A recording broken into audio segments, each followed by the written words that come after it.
Olá, alunos do segundo ano, bem-vindos a mais essa aulinha aqui que nós vamos fazer.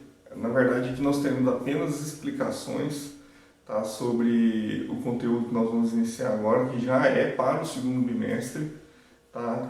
E após você assistir esse vídeo, eu acho que é importantíssimo você ler o texto, tá, que está no ambiente também.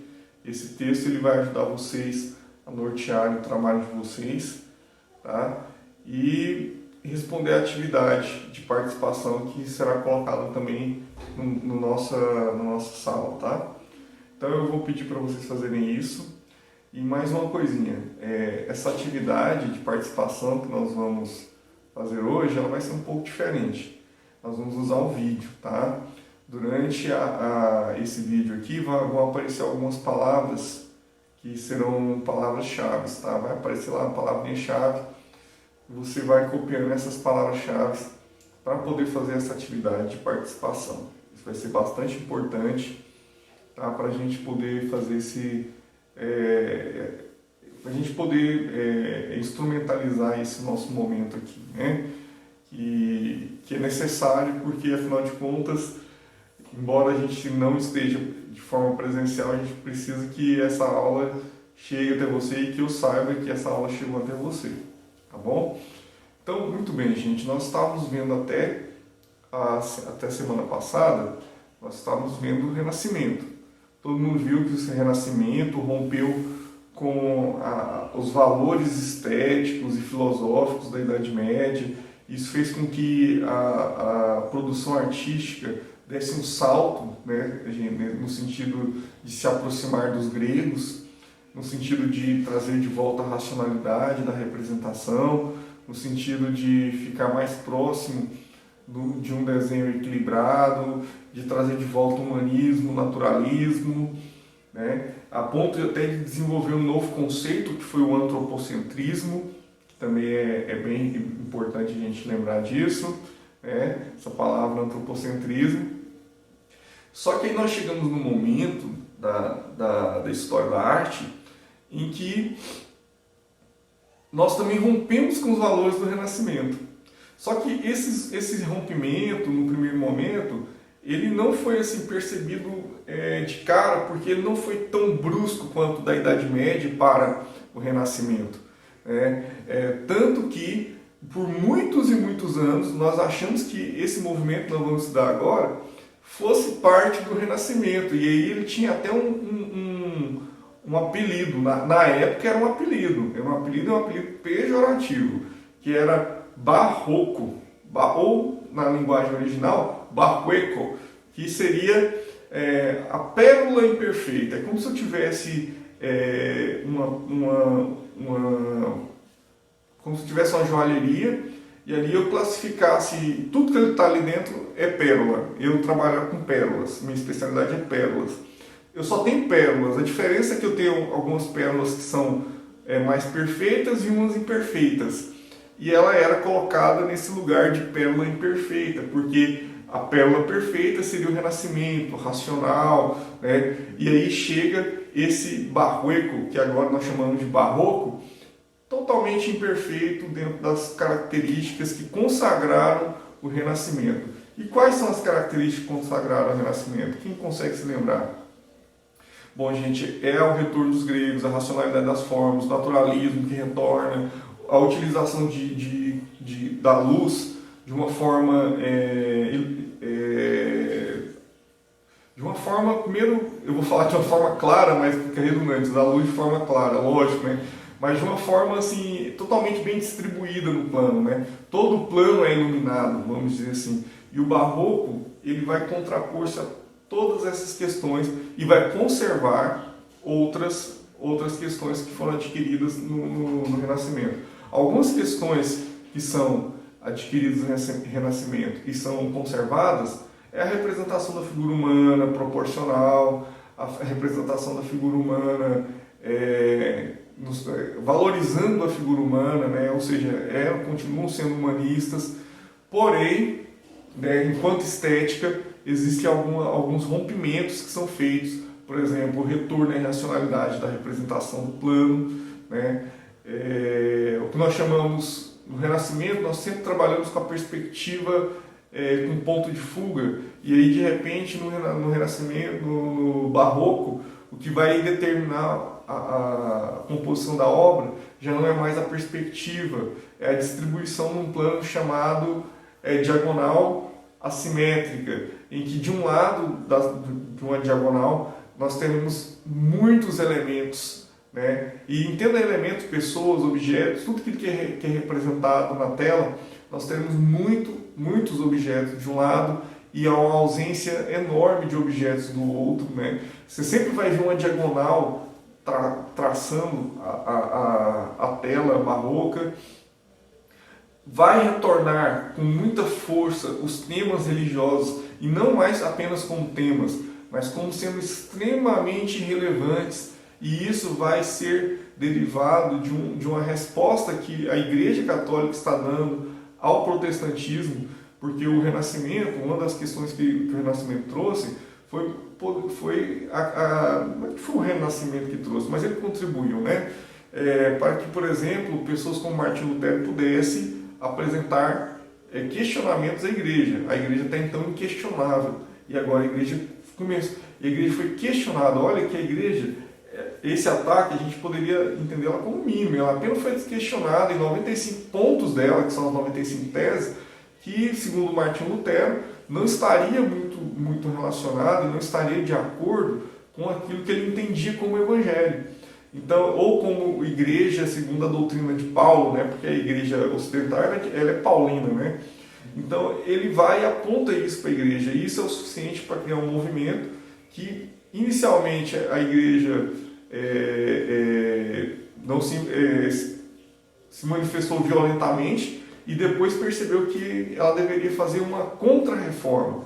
E o Barroco ele acaba sendo instrumentalizado na contra-reforma da igreja. Por isso que eu digo que ela traz essencialmente temas religiosos. No Renascimento, eu deixei bem claro para vocês que a relação que eles tinham com a religiosidade era uma relação meramente temática. E isso já não mais acontece no Barroco. O Barroco ele traz a religiosidade para o primeiro plano, novamente, da importância. O Barroco é, novamente, um movimento extremamente importante. A representação dos santos ao estilo barroco vão trazer de novo a confiança dos fiéis na igreja, nos santos, né? e etc. Né? Nesse sentido, nós temos aí outras questões que nós vemos no barroco, que é muito importante, e dificilmente você encontra uma literatura nos livros que vão trazer isso, é a questão dos dramas. Né? O drama. O que é o drama? Todo mundo pensa que o drama é o sofrimento, é as pessoas chorando, porque nós já absorvemos o padrão dramático hollywoodiano, né? Mas o drama do barroco é a ação. E o drama barroco ele é um drama muito específico e que só tem no barroco em termos de representação dentro da história da arte, que é o drama. Drama é a ação, mas no barroco o drama é a pós-ação. O que seria a pós-ação? É como se você fosse pego na boca da botija com alguma coisa que você está fazendo. Como assim? Muito bem, vamos pensar aqui um cenário bem tosquinho e hipotético, né? A sua mãe coloca uma vasilha de cookies em cima da geladeira e fala para você que você só pode comer depois das refeições, né? E aí você, teimoso, entra no escuro. Está à noite, né?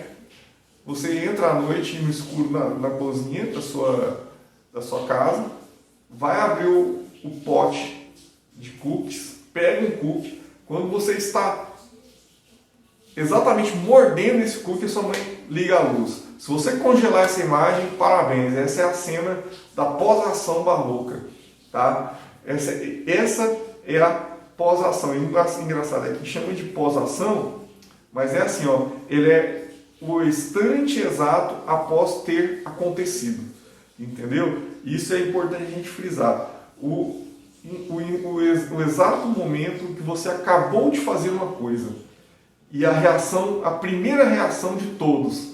Qual é a primeira reação de todas as pessoas diante de uma cena. E isso é maravilhoso, porque isso vai trazer uma pluralidade de representações, uma pluralidade de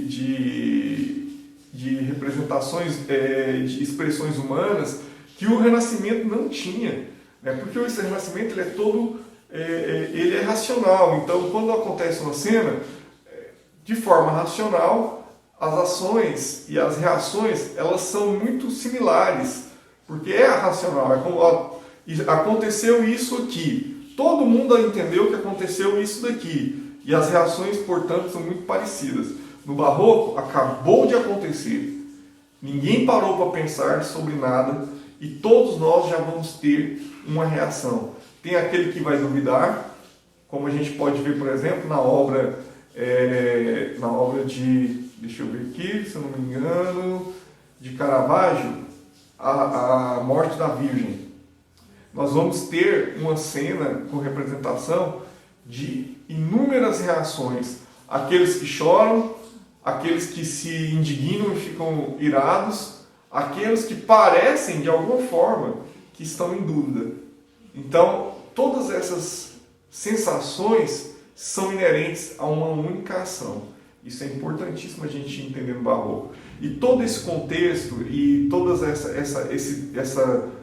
esse drama, que agora a gente entende drama como ação, por favor, vai gerar uma outra característica importantíssima do Barroco, que é a teatralidade. A teatralidade no Barroco é exatamente esse conjunto da luz que se projeta, porque a luz do Barroco é uma entidade viva. A luz do Barroco ela não obedece padrões lógicos, né? Por isso que ela é irracional, inclusive. Eu estou aqui com um monte de gente, de repente eu tenho coisas que se iluminam, coisas que não se iluminam e que não obedecem um estudo de ótica cartesiano, porque não é para ser cartesiano. Eles não querem assim, eles querem utilizar a luz como um elemento pictórico para poder destacar ou apagar algo de acordo com a intencionalidade do próprio artista. Então a gente tem que ter essa sensibilidade também para poder olhar e ver que o artista barroco ele foi mal interpretado quando disseram que ele era a pérola imperfeita. Muito pelo contrário, o artista barroco ele já estava extrapolando, né, as visões que se tinham adquirido até então, já estava superando os maneirismos do Renascimento, desculpa. E então ele já estava, na verdade, criando uma outra forma de representação em que o artista tivesse liberdade. E ele empregou isso com a visão religiosa, porque era o viés do momento, era aquilo que estava alimentando o artista, né? Então isso foi empregado num viés religioso. Mas o Barroco é um movimento riquíssimo e é um movimento que tem sua própria estética e ele não pode ser uma continuação do Renascimento no sentido de estar dentro da mesma casa do Renascimento. Ele já saiu da casa do Renascimento e já construiu a sua própria casa, porque ele tem sua própria estética. Então, o joalheiro que chamou ele de barroco imperfeito, lembra que eu estou usando a metáfora aqui, né? Usou de forma equivocada. E esse equívoco foi cometido até o final do século XVIII, quando perceberam que o barroco era algo diferente do Renascimento e que, portanto, ele deveria, né, mesmo ainda continuando com o nome barroco, ser considerado um movimento à parte do Renascimento, com suas características próprias e com sua própria forma de fazer arte. Bom, gente, leiam então o material, tá? Anotem as palavras-chave que foram surgindo aqui, ok? E respondam à atividade de participação, que ela é muito importante, e tenham uma boa semana de estudo para vocês, tá bom? Até mais!